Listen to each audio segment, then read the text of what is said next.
qui vulgui respondre, quina és la funció bàsica d'un apoderat a les eleccions? Observar. Bàsicament observar, perquè no podem firmar actes ni podem constituir taula. I què observeu exactament? Com funciona tot. Controlar que les papeletes estiguin bé, que unes no tapin les altres, que estiguin en l'ordre que toca. Això seria la part més formal. La més informal és donar un cop de mà als presidents de taula. Diguem-ne que normalment la gent és molt...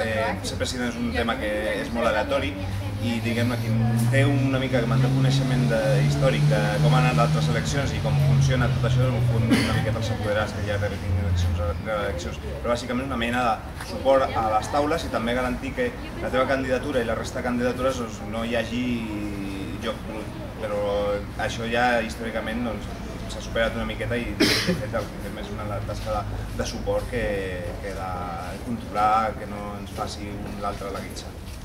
Hi ha una part molt important, que és la del recompte, en la qual no només hem de vetllar perquè el recompte es faci correctament i els números quadrin, sinó que a més es generen dubtes en el recompte, que és un vot nul, que és un vot blanc.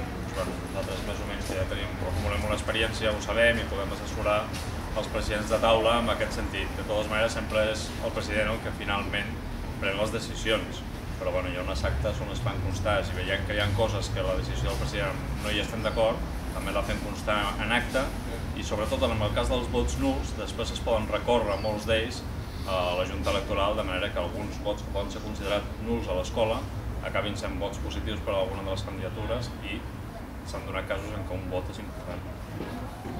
Hi ha hagut avui, aquest matí, que portem avui de dia, alguna incidència destacable a aquesta escola? No. Cap ni una. I alguna vegada en la vostra història, en la vostra experiència que heu tingut, destacaríeu algun tipus d'incidència que s'acostuma a donar o part d'aquesta del recompte de vots?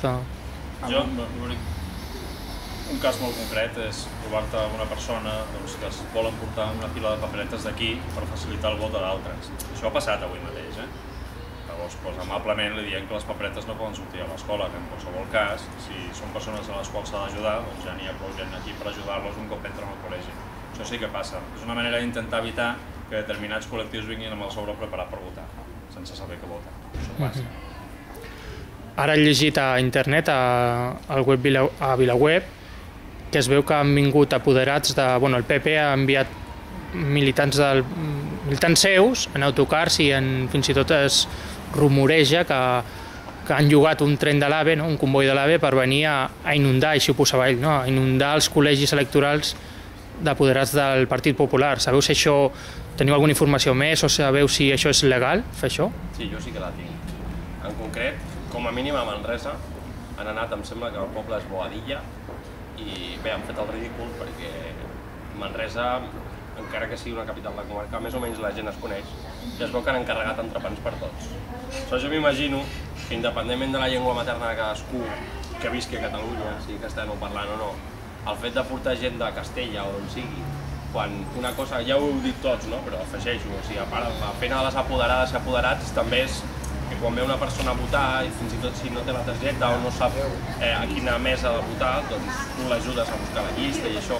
Doncs m'estic imaginant situacions surrealistes de gent de Manresa catalanoparlant que vagi amb un apoderat del PP a preguntar-li perdoni, on he de votar, que no m'he canviat de padró, ara vivia amb els pares o m'entens? I el del PP li digui, perdoni senyora, però no entiendo el castellano, no? Això recorda quan van fer el Pla Hidrològic Nacional, que van muntar autocars per anar a València, feien paelles gratis i ara han denunciat un ajuntament de Girona per la manifestació de l'11 de setembre, allò històric que va passar aquí, i ho fan constantment i bé, no sé, la valoració que faig és que a mi em sembla patètic el que han fet, i no sé si a part de Manresa ho han fet amb més jocs. El que és aquí, l'apoderat del PP que ha vingut és el de Santa Xina. És el del barri, sí, el del barri i tal. Jo no sé si aquesta estratègia també té molt de sentit o no. Legal jo crec que sí, perquè tu pots fer apoderat en qualsevol taula electoral de l'estat espanyol. Però bueno, jo crec que el millor és la gent que ja ve de les taules, que repeteix any rere any i que té la confiança dels veïns i es coneix, perquè això és una cosa també molt que agrada molt construir complicitats entre els altres apoderats, en què et vegin que tu no vens aquí a fer propaganda electoral, sinó que vens aquí a donar un cop de mà, que ajudes al final de taula, i que l'important de tot això és que la jornada electoral vagi bé. Segons el vostre parer, si vingués algun votant a votar amb una samarreta de la selecció espanyola o amb una samarreta que digués alguna cosa sobre la independència, hauríeu de dir alguna cosa al respecte? Es pot permetre o no es pot permetre? És propaganda electoral que... No veig cap problema. Venir amb una samarreta d'un equip esportiu, sigui el que sigui propaganda electoral, està clar que no. Venir amb un lema propi d'un partit o que s'identifica molt amb un partit, possiblement sí, però en qualsevol cas això són els presidents de taula que tenen la potestat per decidir-ho o no. Sí, els apoderats no podem dir res. Podem fer-li notar al president i el president decideix. Però no crec que allò tampoc influeixi molt al vot de ningú. No. De fet, abans comentàvem, sorprenentment una persona que ha vingut amb una samarreta de la selecció espanyola dubtava i s'ha adreçat a preguntar-me a mi. Evidentment no li he pogut decantar el vot perquè no és la meva funció aquí, és il·legal, però dubtava entre votar Esquerra i l'Escup. Per votar Esquerra i l'Escup? Sí. Amb una samarreta de la selecció espanyola. Ole tu, no li has dit ole tu? No m'he atrevit a dir-li, ho he pensat.